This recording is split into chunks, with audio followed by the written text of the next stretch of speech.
Hi VC, Dale, Gatethorpe33 back with another video, and this is going to be my tag response video to the Sad Bastard tag that Jon Digital Gramophone started.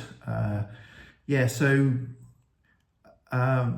think I was going to do this, or certainly wasn't going to do it willingly, because it requires a certain amount of thought into lyrics in order to answer the questions in this tag, and I'm a music and feel person with my music rather than a lyric, so it would have required me to do too much thinking, I thought. So I thought, no, I'll give this one a miss. But then I got tagged by Rob Ison, so I'm now obliged to do it. So I've had to get my thinking cap on. But yeah, interesting tag, and as Jon mentions at the end of his video, there's also a kind of serious side to it, if you like, in terms of, winter and this time of festive time of year is often times when people do struggle with their mental health, and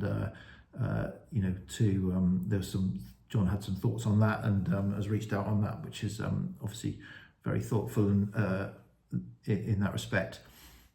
So the questions themselves, or what are they, the prompts that we say on tags? Yeah, so I'm going to have a go. I've scribbled them down, so I don't know whether I'm quite got the questions exactly right, but let's see what I get to. So the first one is an overplayed sad song, and my answer here is going to be probably implied or implicit in what I show, and I don't normally show the biggies, your Rolling Stones, your Pink Floyds, your Sgt. Peppers, your Led Zeppelins. I don't tend to show them unless they're part of a thread, and I'm doing as a response on my channel, because I don't really play them either. If I'm honest, I don't play these albums much. So this is Sgt. Pepper's Lonely Hearts Club Band. This is an original mono, nice, lovely mono, UK first press, and yeah, so be it. And She's Leaving Home is a sad song on this. Why is this overplayed? Because this album gets shown all the time in the VC, therefore I am assuming it gets played all the time in the VC, and it's got that sad song on it, therefore that sad song is overplayed in the VC. That's my logic to that. Next one, what's that sad shit you're playing? Now, I'm definitely, definitely qualify as a sad bastard, and most of my music, a high percentage of my music is in that melancholy, and I find beauty and uplifting feelings from melancholy music. So it isn't necessarily sad to me, which we'll get on to the next question. I have been accused of playing that sad shit by almost certainly by my wife, but definitely by my kids when they were at home. I've kind of educated my children, given them a good education in sad bastard music. In fact, so much so, yesterday my daughter messaged me. She was on her way to work. She doesn't live at home, she lives in London. And she was on her way to work in London, and it was a miserable day, and she kind of said, "Hey Dad, thinking of you," because I'm playing, she was playing, I think, Lana Del Rey, Ultraviolence, and Pink Floyd, which, she got both of those from me. So yeah, playing these songs and thinking of you, she said. So I don't quite know what to take out of that, as she was commuting to work. But anyway, an album I do recall perhaps saying, what is this? Because as well as liking melancholy music, I quite like some of your maybe slightly off-kilter singers. And I do recall playing this album and being asked, what is this you are playing? And yeah, Karen Dalton, In My Own Time, fantastic.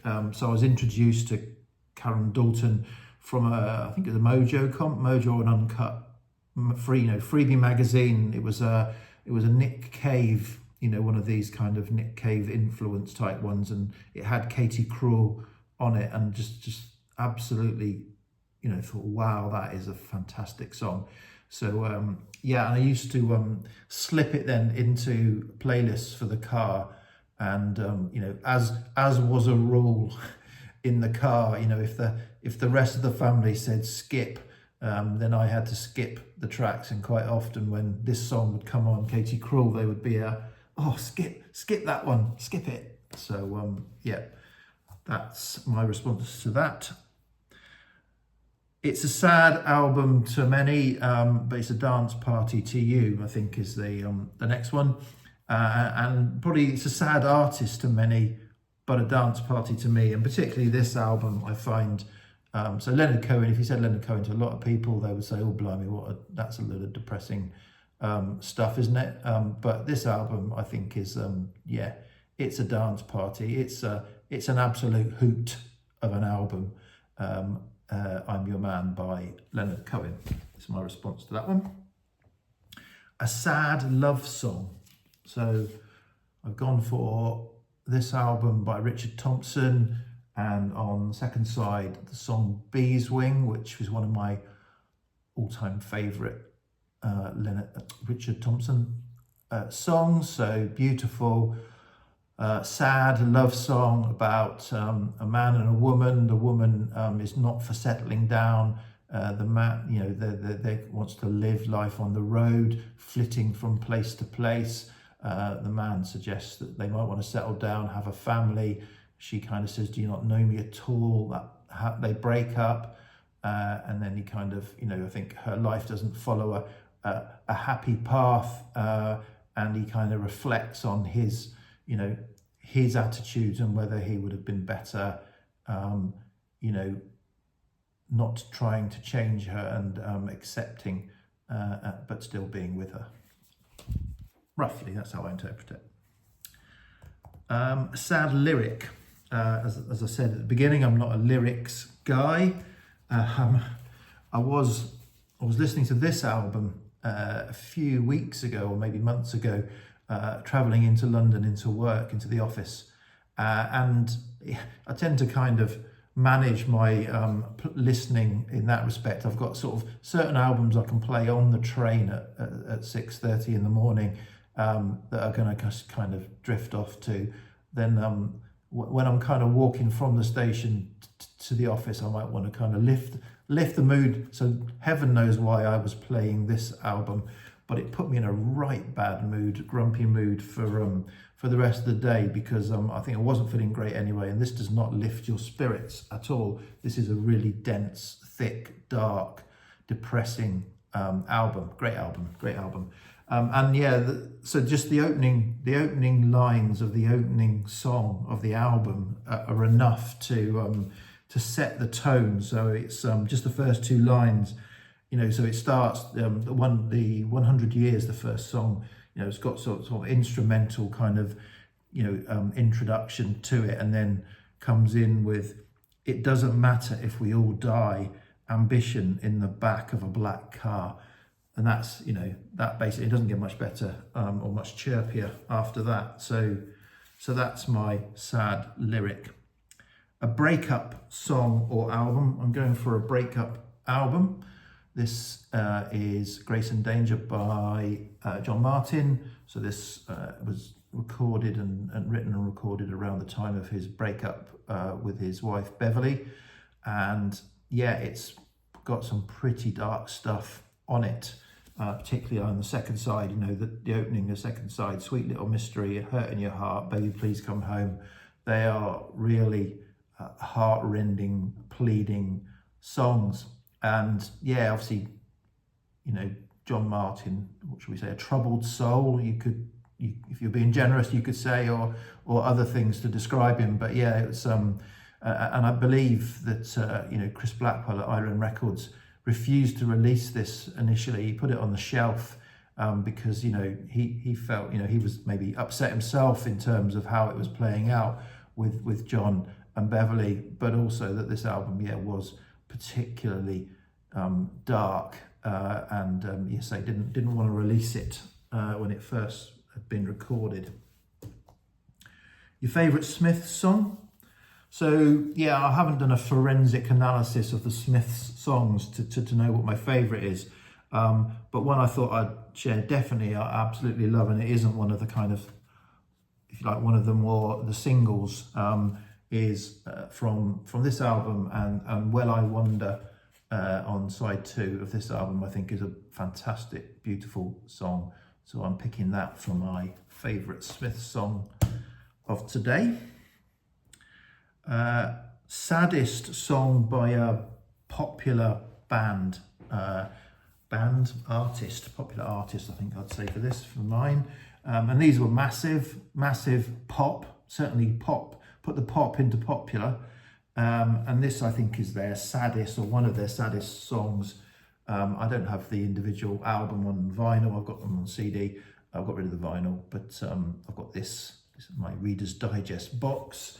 Yeah, on side B of record 3 is The Winner Takes It All. So that, yeah, to be doing those kind of real breakup songs when they actually were breaking up as couples in the band, if you like, and Agnetha singing this song, and the video to it is, you know, how they managed to record and even shoot the video to a song of that kind of poignancy, whilst they all were also going through marital breakup, seems pretty amazing to me.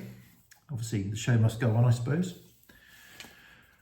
A sad country song. So I don't have much country, and I'm not even sure if this song is country, and I've had to go for a CD. I guess I've got Americana and stuff like that I could have, but I'm going with Glenn Campbell, and By the Time I Get to Phoenix, as a sad country song. Tears in Your Beer, I think it was badged as.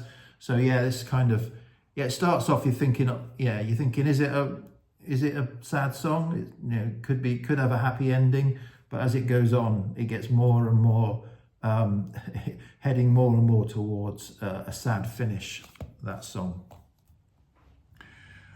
A sad soundtrack. So this soundtrack, yeah, it's a film that my wife refuses to watch. It's a lovely, wonderful British film, but yeah, my wife refuses to watch it because of the outcome.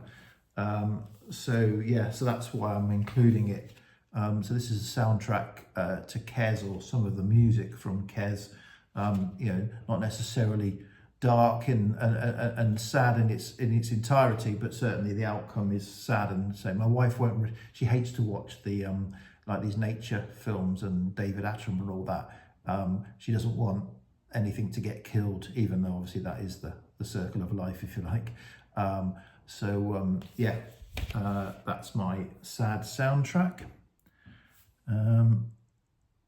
Only Happens When It Rains, and this was Jon described it as, you know, an album that really suits one of those days where it's raining and the raindrops are all over the windows, running down the windows, and you're kind of just focused out into the mist, or even just focusing on the raindrops, and the rest is in blur. And so, yeah, kind of obvious because of the opening track, but I think the album itself does suit the situation that Jon described. So I'm going with Scott Walker and Scott 3. So yeah, It's Raining Today is a song that actually suits the mood of It's Raining Today, if that doesn't make any sense. But the rest of it is, you know, there are a few kind of slightly more up-tempo songs on here, but broadly I think this album is a a wet Sunday morning album, certainly. And then finally in the records is to break this sad bastard mood, is the most sappiest, happiest song. And while I was going through my soundtracks for that sad soundtrack, I came across this and I thought, yeah, that'll do for that. So yeah, The Bare Necessities is the happiest, sappiest song that I could think of, or certainly one that fits that. So I'm going with the Bare Necessities from Jungle Book. And then finally, I've got to nominate someone. So nominate someone. I say, don't nominate a sad bastard. That's rude. Nominate someone to do the sad bastard tag. So I'm gonna nominate Randall Nelson. So Randy for Royals, I think is his channel name. So I'm going to nominate Randy because Randy's got a lot of the crooner, R&B, blues, type artists in his and albums in his collection that he's shown over the years. And I'm sure in there's got to be some responses that can answer this tag. So so Randy, I'm nominating you. You don't have to do it, obviously, but to finish this off. Okay, so thanks, John, and thanks, Rob, and cheers, bye.